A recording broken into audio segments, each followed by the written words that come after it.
Welcome to another QD-OLED versus Mini LED video. This is technically a part 2 of the Alienware AW3225QF versus Samsung Odyssey Neo G8 QD-OLED versus VA Mini LED.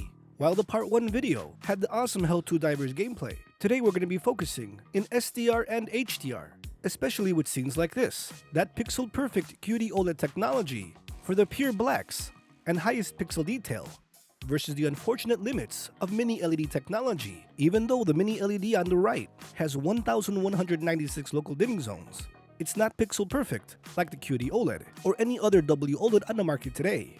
As you can see here, the blooming is easily seen, it's very apparent, and in scenes with a lot of stars, or if you want to watch Star Trek or Star Wars, or anything with a background that needs that pixel perfect touch, OLED will always win. Now this is a drastic scene, but these are the differences between OLED versus Mini LED. Here, looking at the transitions in Street Fighter Alpha 3, when it flashes, you can see the trail, the image retention for a tad second, versus the pixel-perfect, I would say instantaneous response of QD-OLED.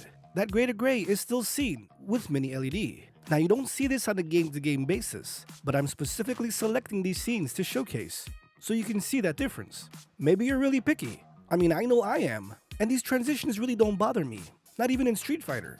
But still, Samsung here is not using fast VA. And if you think about it, besides the Neos and the OG G7, premium VA technologies is being surpassed by fast IPS or rapid IPS. And if you see on the market today, like MSI's new Mini LED gaming monitor that has 1,156 local dimming zones, still not quite like the Neo G8, Samsung truly was ahead of the game with the Neo G7 and Neo G8. You can see that brightness power. On the QD-OLED, we're seeing about 260 nits in the percentage white windows or pixels lit up, while on the Neo G8, over 1,000 nits. That is crazy. That's why the images look really 3D-ish in SDR mode that no QD-OLED or OLED can compete on the market today. If you prefer SDR and you want that 3D impact of HDR power or as close to the look of it, the Neo G7 and Neo G8 cannot be beat. Sure, you're gonna see blooming just like this in these specific scenes. I mean, this looks drastic because there's a lot of stars. But if there weren't that many stars, and you're playing a game like Silent Hill, Resident Evil, Doom Dark Ages, oh my goodness, the Neo G8 looks like it's 3D-ish. So it's a hit and a miss. You can't get everything. Pixel perfect response time, awesome colors, no smear on QD-OLED versus that impact. Many people love that picture impact. I know I do, and the Neo G8 can handle it with no problem. But this is an SDR mode. Let's take a look at Street Fighter Alpha 3, which has super fast gameplay, and then we'll head on over to HDR mode. Even though the Neo G8 on the right can reach up to over 1,000 nits, remember that was in a 10 to 25% window. Once you get closer to this 100%, 75% lit up window, things do change.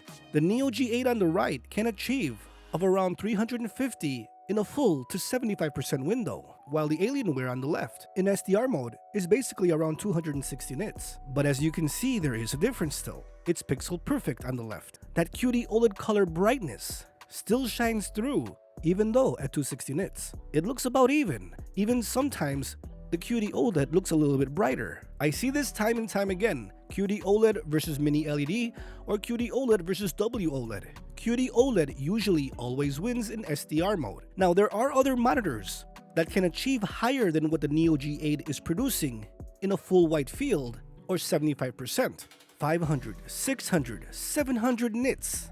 But their blooming is out of control. The software is mediocre. So Samsung has the best of both worlds. Controlled blooming, awesome colors, and awesome peaks. As the other monitors may prefer full or 75% windows of pure power in brightness, the Samsung prefers the peaks. It just depends on how lit up the scene is. If you look at Ubuki here versus Urian, it's a lot closer. The image is a lot darker, so the Samsung can get a tad brighter. Versus the previous scene with the US flag, it was brighter. Don't mind the color tone. We're just showcasing brightness power in SDR mode. Let's head on over to HDR. Right here where it says subscribe now. Here you can clearly see that pixel perfect OLED technology at work. It's brighter, pinpoint.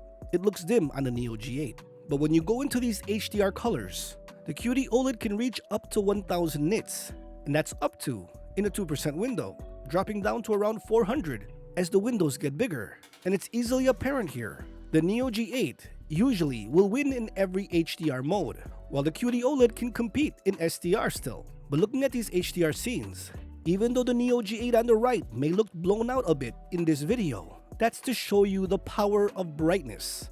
Even with a 25% window, 363 versus 977, that is a tremendous difference. You will easily be able to see that as you're seeing here. Here with the colored pencils, it looks about tied. So the better the peaks, Mini LED takes the lead. I mean, I love doing these kinds of videos. I love seeing the technology differences. Both are amazing monitors. And at the end of the day, to be honest, I personally would choose QD-OLED. It's the preferred technology, pixel perfect. I can live with the brightness in SDR mode because that color brightness advantage versus WOLED or other technologies can be seen. Don't get me wrong, I do wish SDR was a little bit brighter, but maybe we have to wait until a wide variety of True Black 500 certifications are done on the next gen 32-inch monitors, which I know will be coming very soon. And once we reach True Black 500, I think many people will upgrade. I know I will. And I think that's the real, I would say, widespread endgame monitor. True Black 500 in SDR mode, and in HDR, just increase it a tad bit. Right now they hover around 1000 nits. With the peaks, I think 1500 nits would be endgame for QD-OLED. Because if you want any brighter, then you would go to a TV that can deliver that power.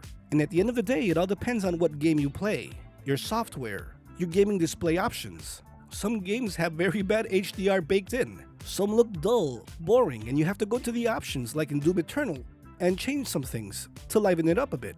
I mean, that goes for all monitors. But there's no doubt Samsung will improve the Neo G8 in the near future. And QD-OLED and WOLED, with that RGB tandem coming out very soon on 27 inches. Oh my gosh, I can't wait for that RGB tandem OLED gaming monitor at 32 inches from either LG or Asus. That will be my priority endgame monitor. And of course, True Black 500 32 inches on QD-OLED. The future is looking really bright, guys. Technology is improving, and I can't wait to see what Samsung does next with the Neo G8 lineup. Add smart features, at least double the zones, controlled blooming, and we'll have another round of versus videos to see. So subscribe here to Display Reality, as I will bring you that information, those videos, as soon as I can make them. Links will be in the description if you want to check out these monitors, as purchasing links through any of my videos helps me bring technology to you faster than ever, and I would truly appreciate it. Hit that like button if you like this video. Subscribe if you want to see more breaking news, previews, reviews, gameplay videos, and versus videos, and everything in between. This has been QD-OLED versus Mini LED on the Alienware AW3225QF and the Samsung Odyssey Neo G8 Mini LED gaming monitor. There's something for everyone. All you gotta decide is which one is perfect for you. I truly appreciate your time, friends. Thanks for watching. Stay safe out there. I'll see you guys next time.